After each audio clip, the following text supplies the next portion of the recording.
Bharatiya Janata party वाकई में तारीफे काबिल है।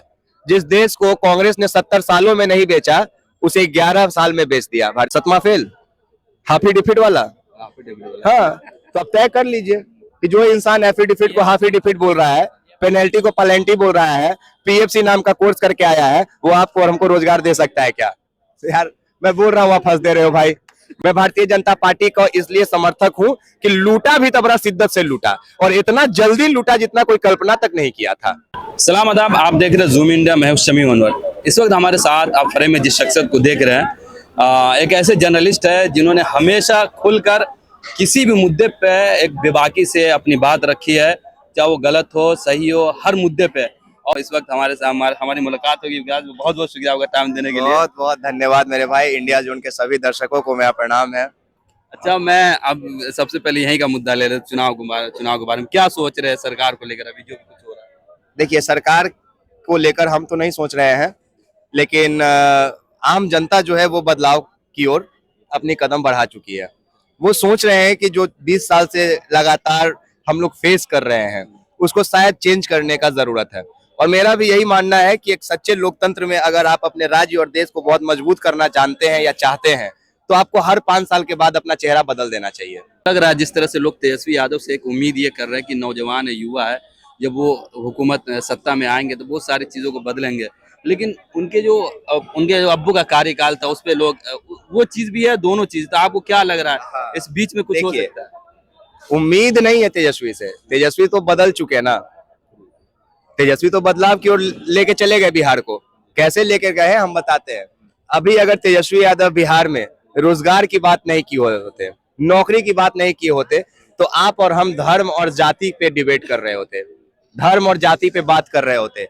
एनडीए वाले हो सकता है कि राम मंदिर के नाम पे वोट मांग रहा होता, वरना हो सकता है कि सीतामढ़ी में माता सीता का मंदिर बनवाने के लिए जो अमित शाह घोषणा किया उसके नाम पे वोट मांग रहे होते, या फिर जाति को दिखा के वोट मांगा जाता। लेकिन तेजस्वी यादव ने बदल दिया, इस धारणा को बदल दिया, इस प्रथा को बदल दिया। उन्होंने क्या किया, पूरे बिहार के मुद्दा को कंसंट्रेट कर दिया, लाकर कहा रोजगार पे, घर के मसलों पे, कि आपका घर कैसे चलेगा। आपका बेटा अगर बाहर में पलायन करके जा रहा है तो हम उसको रोकने की क्षमता रखते हैं।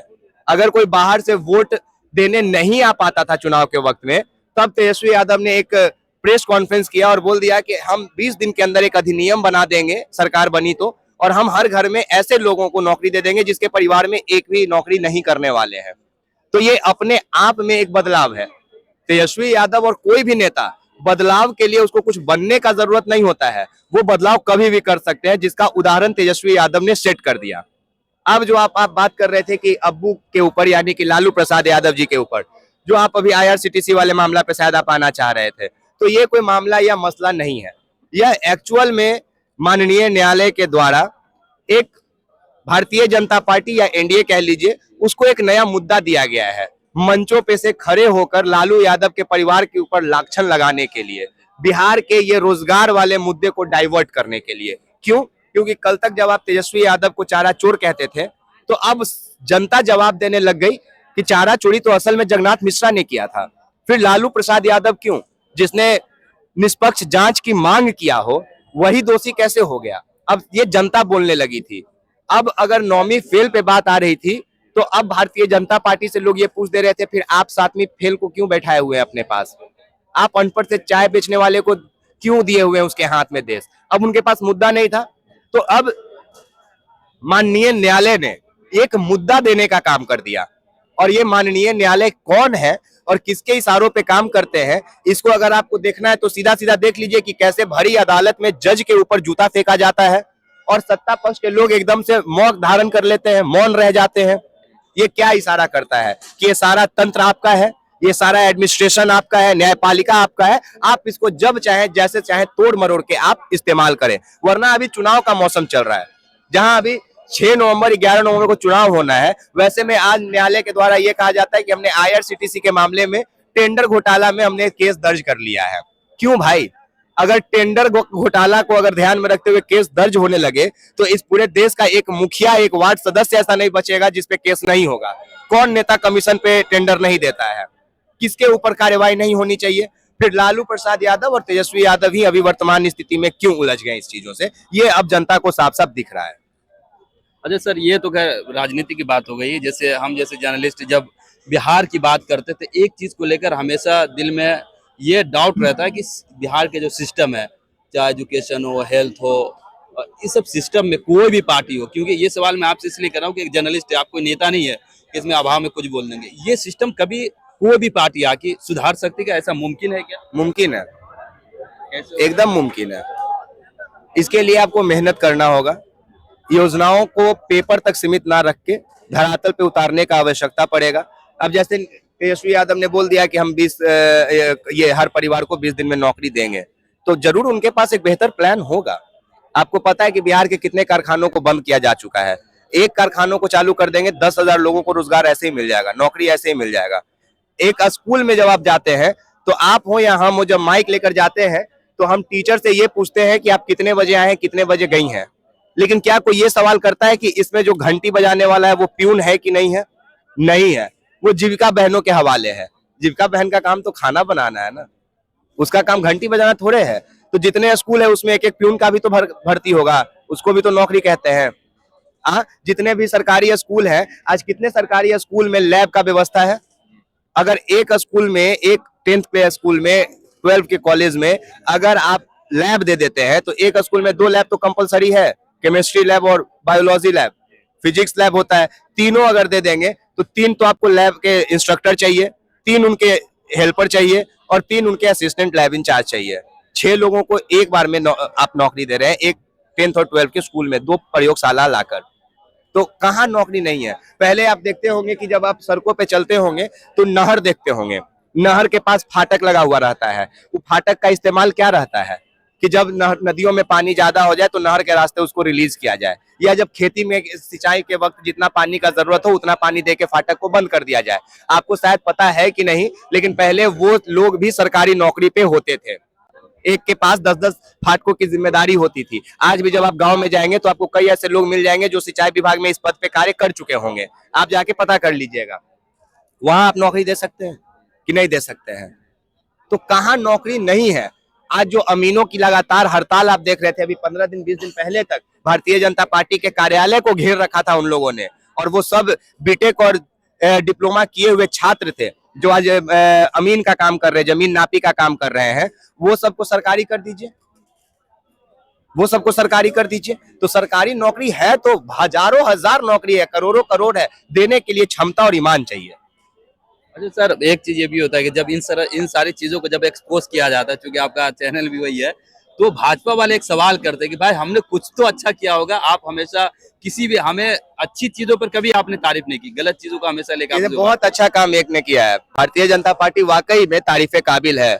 जिस देश को कांग्रेस ने 70 सालों में नहीं बेचा, उसे 11 साल में बेच दिया भारतीय जनता पार्टी। तंज मार रहे हैं। नहीं, मैं हकीकत बता रहा हूँ और मैं किसी का बड़ाई करता हूँ। अगर कोई बहुत बढ़िया चोर है और वो अगर चोरी बहुत सफाई से कर लिया, कोई प्रूफ नहीं छोड़ा, तो उस चोर की तारीफ होनी चाहिए। मैं इसमें यकीन रखता हूँ। अगर कोई शूटर है, भले वो गोली मारा, किसी का हत्या कर दिया, लेकिन अगर वो 1.5 किलोमीटर से स्नाइपर तान के अगर सीधा आपको हेडशॉट मार दिया, तो उसके निशाना को तारीफ आपको करना होगा। तो मैं वैसा ही व्यक्ति हूँ। मैं भारतीय जनता पार्टी का इसलिए समर्थक हूं कि लूटा भी तो बड़ा शिद्दत से लूटा, और इतना जल्दी लूटा जितना कोई कल्पना तक नहीं किया था। इतना जल्दी लूटा, इसलिए मैं तारीफ कर रहा हूं भारतीय जनता पार्टी का। मतलब कुछ तो अच्छा किया, यही तो अच्छा किया भाई। अब इससे अच्छा क्या हो सकता है कि आम गरीब के थाली से निवाला छीन के अडानी के पास डिनर सेट लगवा दिया, चीनी मिट्टी से वहां प्लेट में हटवा के चांदी के प्लेट में वो अडानी लोग खाना खा रहे हैं, वो लोग मशरूम खा रहे हैं, और हम लोग मशरूम उगा कर भी साला नमक रोटी के लिए तरस रहे हैं। ये अच्छा काम है ना, एक ये अच्छा दोस्ती का मिसाल है। अगर आप हमारे बेहतर दोस्त है तो हम आपके लिए कुछ भी कर देंगे, ठीक है ना। उसके लिए हमको चारों का गला काटना पड़ेगा, काट देंगे, लेकिन आपको तो सजा देंगे। ये काम भारतीय जनता पार्टी ने किया है, बहुत बढ़िया काम किया है। अडानी को 1 रुपया में जमीन दे दिया। हाँ, आप हमको 1 रुपया नहीं दे सकते हैं, हम आपकी दोस्ती, भारतीय जनता पार्टी ऐसा शिद्दत से दोस्ती निभाया कि भागलपुर में जमीन दे दिया 1 रुपया में, कई एकड़ जमीन अडानी को। तो ये अच्छा काम किया, ये घोटाला कहीं से नहीं है, ये दोस्ती निभाया और बहुत बढ़िया से निभाया है, ठीक है। तो ये भारतीय जनता पार्टी ने अच्छा किया कि शिद्दत से दोस्ती निभा रहा है वो। तो आप असल बिहार की बात कर ले, बिहार में अब देखिए ना, अब कैसे नहीं हम बोले कि भारतीय जनता पार्टी अच्छा किया।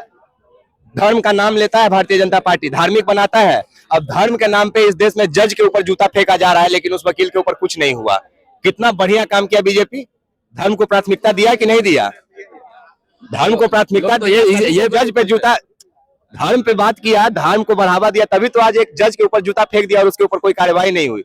तो इस बात के लिए हम समर्थन करते हैं उसका कि वो अपना ईमान से काम कर रहा है। भले उस ईमान में हम गरीबों का गला कट जा रहा है, भले हमारी रोटी छीन जा रही है, भले हमारे बेटियों का बलात्कार हो जा रहा है, भले हमारे महिलाओं को सरेआम नंगा करके घुमा दिया जा रहा है, भले मणिपुर के जैसे कई जगहों पे महिलाओं को जला दिया जा रहा है, नंगा करके बलात्कार करके फेंक दिया जा रहा है, पर भारतीय जनता पार्टी शिद्दत से अपने लोगों को बचा ले रही है, इसलिए हम तारीफ करेंगे उसका। बिहार में कहाँ देख रहे हैं आप भारतीय जनता पार्टी? बिहार में कहाँ देख रहे हैं किसको? बीजेपी को। बिहार में भारतीय जनता पार्टी में कहीं नहीं दिख रहा है, ना आपको दिखेगा। जाइए कार्यालय यहाँ से 10 कदम दूर है, एक को आदमी नहीं दिखेगा उसको। सीएम बना हुआ उनका। सतमा फेल, हाफी डिफिट वाला। हाँ, तो अब तय कर लीजिए कि जो इंसान एफी डिफिट को हाफी डिफिट बोल रहा है, पेनल्टी को पलेंटी बोल रहा है, पीएफसी नाम का कोर्स करके आया है, वो आपको और हमको रोजगार दे सकता है क्या? तो यार मैं बोल रहा हूँ, आप फंस दे रहे हो भाई।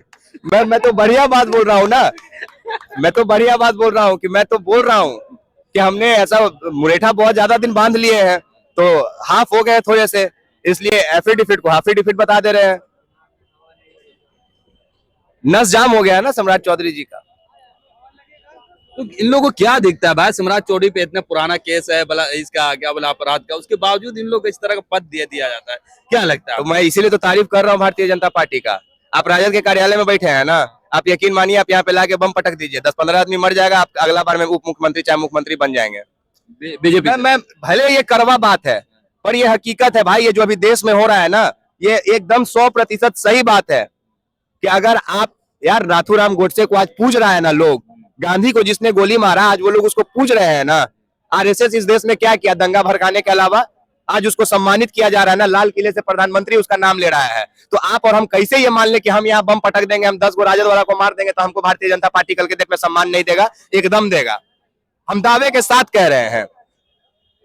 गहरी बात है, समझ जाइएगा तो समझ लीजिए कि अगर आप राजद के कार्यालय में बम पटक दीजिए, 10 गो कार्यकर्ता मर गया, एक आध गो छोटा मोटा नेता मर गया, बस आपका काम हो गया। खुलासा ये कि आप ये कहना चाह रहे हैं अपराधी वगैरह वहां जाते हैं? सब तो वही है भाई, बलात्कारी वही है, अपराधी वही, आतंकवादी वही है। तो आप आतंकवाद करो, भारतीय जनता पार्टी में जाओ। अब एक आदमी ये भी आरोप लगा रहा था कि बिहार को दो गुजराती चला रहा है। कौन?